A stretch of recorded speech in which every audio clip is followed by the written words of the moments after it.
Hello everyone, welcome to my channel. I am Stella Janoku. I've been married for 21 years. Well, this is our 22nd year's anniversary, but all my life I've got this passion for marriages to succeed. It's just, let me just say, it's just like a God-given passion. You know how you have something on your heart and it's just burning and you're not yourself if you don't express it that way. So I've always been close to people who have people find it easy to talk to me about what's going on in their homes, in their marriages. I don't know why, guys, I don't know, but that's just the way it is. But before I start, there's something I love to do. I love to have a quick sip of my drink. So next time you're coming, have your drink, girl. Be ready to have a drink with me, guys. Yes. Cheers to you. The first question, and guys, you can send me your dilemma. Send me your dilemma and I will answer. I will try as much as possible by God's grace to give you my honest God opinion about your situation. You know, I'm not there, but that's how it is. You just have somebody who cares, who wants to listen. Especially now that with lockdown, COVID and everything, there's a lot of anxiety in the world. So, however, a little slice of peace you can get just by listening to me, that'll be really nice. So anyway, straight to the point, guys. So the questions, the first burning question the single people have asked me, and I intend to answer as much as I can today. There are two questions actually, but the first one is very simple.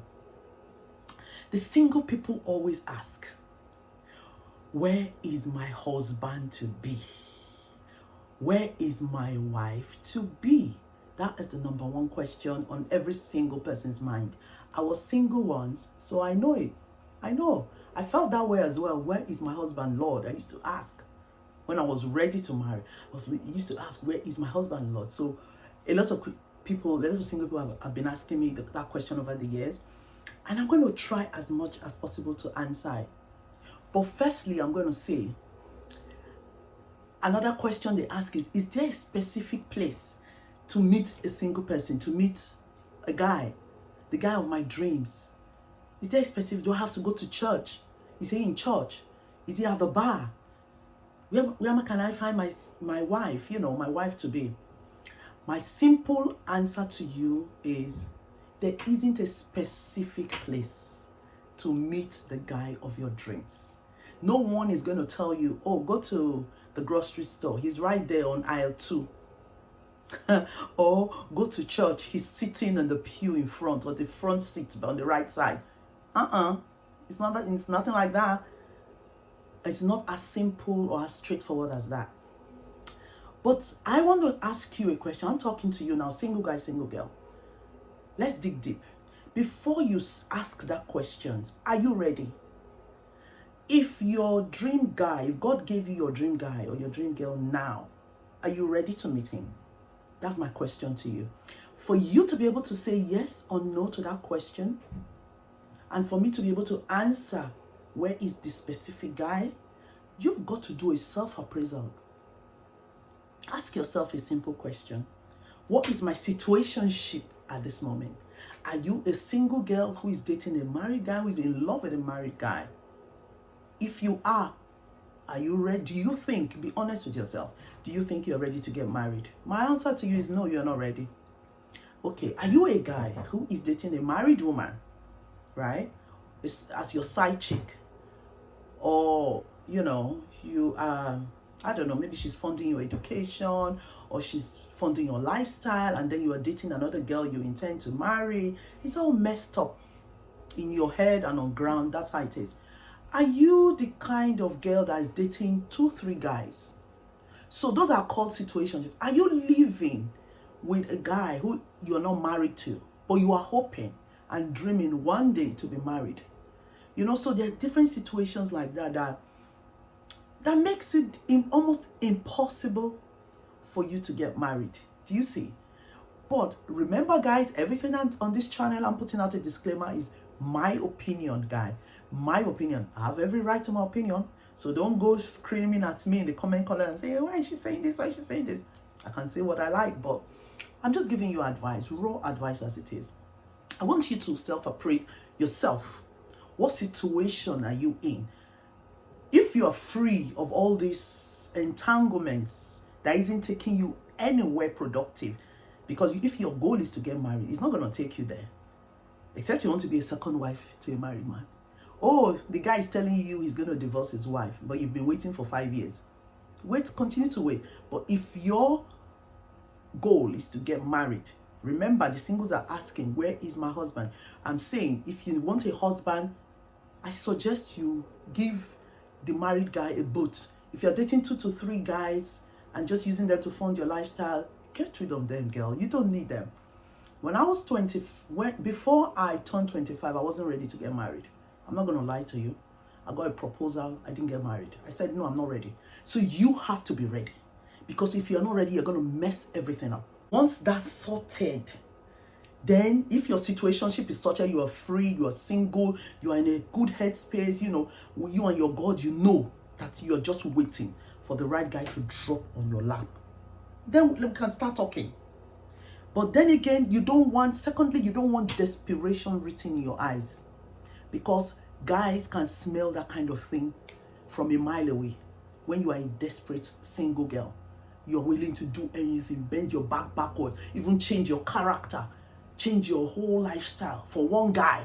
It's not sustainable. That brings me to the second question. A lot of single women or single guys, mainly single women, they have a long to be achieved list. I call it TBA.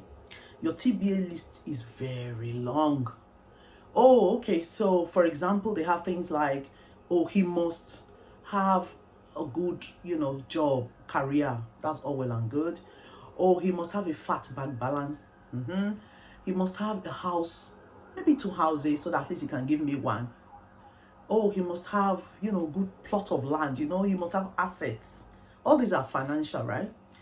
Because they want somebody who's stable, who's secure. Oh, and as well, maybe he shouldn't even have a mom, because I don't want no mother-in-law stressing me. Oh, maybe he should be the MD of his own company. Maybe he should own his own business, stuff like that. So we have a lot of long lists. He should be tall, dark and handsome. He should have a sense of humor and all of that. In fact, he should be perfect. That's more or less what you're saying, because you have all these things.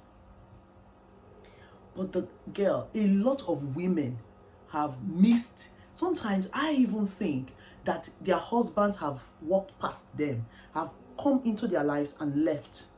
Why? Because he did not achieve this unrealistic, unattainable list that she wants from one guy.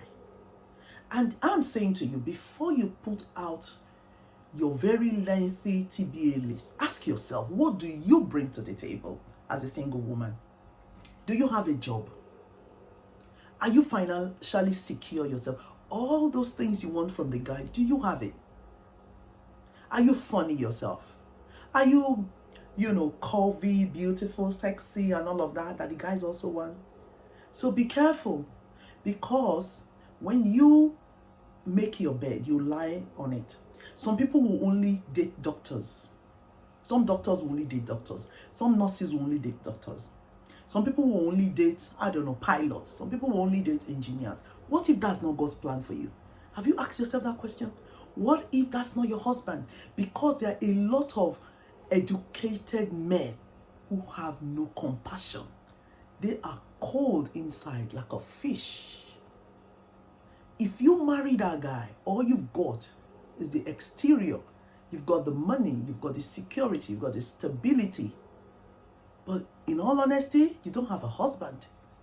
What you've had is a cold-hearted guy in the house.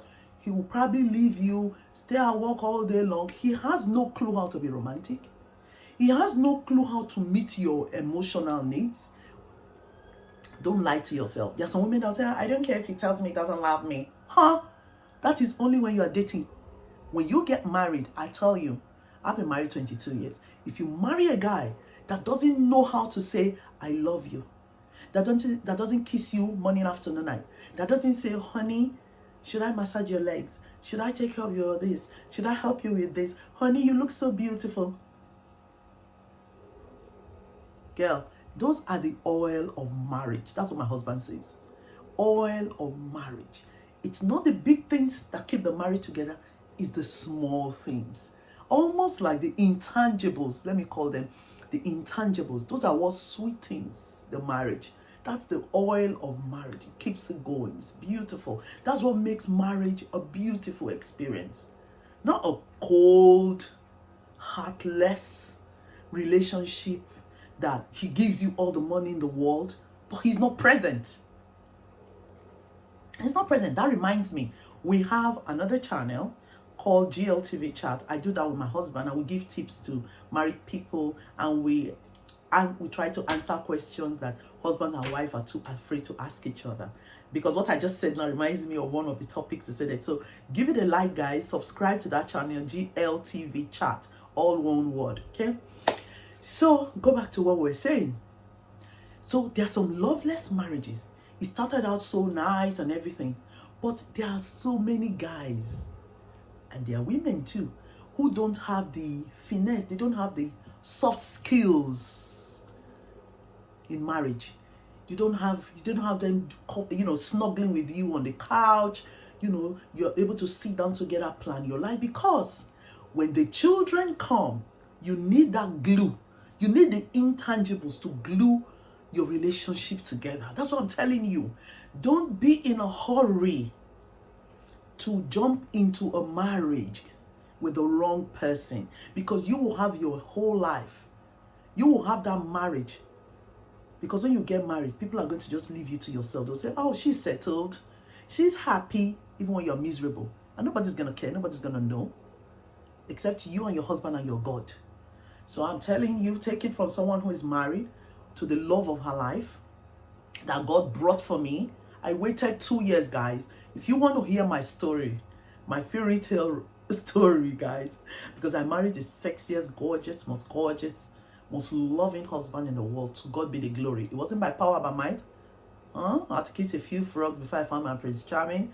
So if you want to find a sweet, loving relationship, guys, foundation has got to be right. I'm going to say that, to wrap up, I'm going to say that there's nothing wrong with having a standard, women, single girls, single guys. There's nothing wrong with having a standard, but leave the details to God. Just focus on the big picture. Like when I was single, the big picture, but it takes wisdom to pray for the big picture. Let me tell you what I mean by big picture. When I was single, I prayed to God for 3 things about the husband I wanted to marry. I didn't tell God, make him tall, dark, and handsome, blue eyes, blonde hair. No.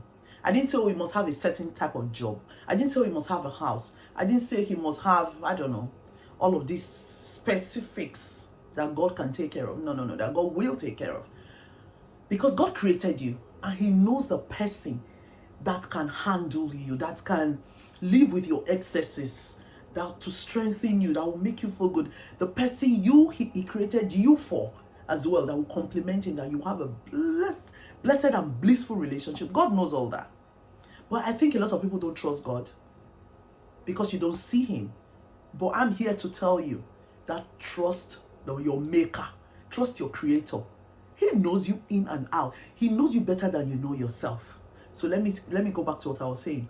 So I remember praying to God, right, at age 25. I said, God, please give me a husband. 3 things. I said, 1, Lord, let him be a man you love, a man after your heart, a man that loves you. Because the honest truth is, if the guy loves God, if he fears God, a man that fears God, if he fears God, it's unlikely he's going to deal with you. I'm saying a man that fears God, not a man that says he fears God. There's a difference. Because there are a lot of pastors who abuse their wives. That's not what I'm talking about. I'm not talking about the people who put a screen, smoke screen to deceive others. I'm not talking about. God knows, only God knows a man's heart. You don't know a man's heart, even when you live with him for 10 years. So the Lord who created him prayed, and God, I said, God, give me a man who fears you. Because if he fears you and takes and respects God, he will love me and respect me. Do you see? And secondly, I said, God, give me a man who, I'm not going to sleep with him. I made this vow with you today. I'm not going to sleep with him. As impossible as that was 22 years ago, guys, I pray that prayer, because when you have been in the world and you see you've messed up here and there, you've tried it your own way, it doesn't work, just go back to your creator, go back to God, and he's ready to receive you. I did that. And I said, thirdly, give me a man, oh God, whose family will love me. Those were the three things. You see, God gave me wisdom to ask for big picture. I only found out that those are called the big pictures. I didn't ask for the specifics. Oh, it has to be a certain height. And so I'm telling you today, start asking the right questions from your God. So when you are asking instead of asking, where is my husband to be? Ask God to prepare you. You have to be ready psychologically, emotionally, spiritually, financially. You have to be ready. If you're not ready, there's no point. Okay, so ask God that you should be ready. And when you are ready, when you know in your heart, there's nobody who don't lie to yourself. Once you know you are ready, start to walk with God. Pray with God. Tell him to open your eyes so that when your husband comes, you will recognize him. That's a different topic, guys. So if you have any questions, guys, send in your dilemmas, send in your question. 1 video, 2 questions. So I hope I've been able to answer your question. Throw away your to be achieved list, guys. Tear it up, tear it up, tear it up. Forget about that tall, dark, and handsome thing. You just ask for the big picture, like I told you. Ask for the greater things. Tell God you want a happy, loving, joyous, fruitful marriage, and that he should trust him to give you the guy. Tell him you want a guy who fears God. Or, just tell him the big things, not the small thing. Leave the small thing. God will take care of the small thing. His job, the money he has. God will take care of all that. One day you hear my story, but only if I get to 1,000 subscribers, then I'll tell you my story. It's such a fairy tale that you will not believe, but it is a testimony that I'm willing to share sometime. Okay, so I hope you've enjoyed this session, guys. This is my first video for Dear Stella EA channel. If you have watched it up to this time and you have not subscribed, just click the subscribe button. I give you 2 seconds. 1, 2.